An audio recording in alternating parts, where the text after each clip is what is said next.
నిరుద్యోగ యువకుల ఆందోళనను అణిచివేసేందుకు ప్రభుత్వం విశ్వ ప్రయత్నం చేస్తోంది. ఇందులో భాగంగా విద్యార్థి సంఘాల నాయకులను నిరుద్యోగులకు పోలీసులు ఎక్కడికక్కడ అరెస్టు చేస్తున్నారు.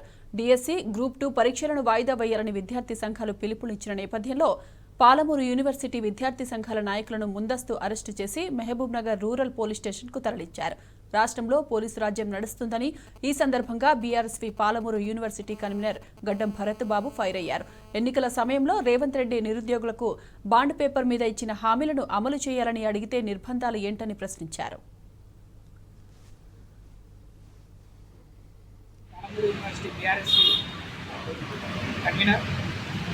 ఈరోజు పాలమూరు విశ్వవిద్యాలయంలో విద్యార్థి సంఘాల నాయకులను మహబూబ్నగర్ రూరల్ పోలీస్ స్టేషన్ వారు మమ్మల్ని ముందస్తు అరెస్ట్ చేసి ఇక్కడ తీసుకురావడం జరిగింది.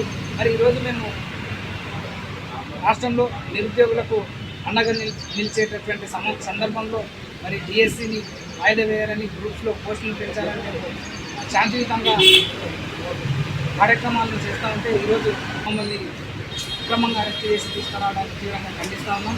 ముఖ్యమంత్రి గారు ఎన్నికల సమయంలో నిరుద్యోగులకు బాండ్ పేపర్ మీద అనేక హామీలను ఇచ్చి ఈరోజు నిండా ఉంచే పరిస్థితుల్లో విద్యార్థి సంఘాల నాయకులుగా కొట్లాడుతూ ఉంటే ఈరోజు చేయడం అక్రమ విషయంగా మేము కరాఖండిగా చెప్తా ఉన్నాం.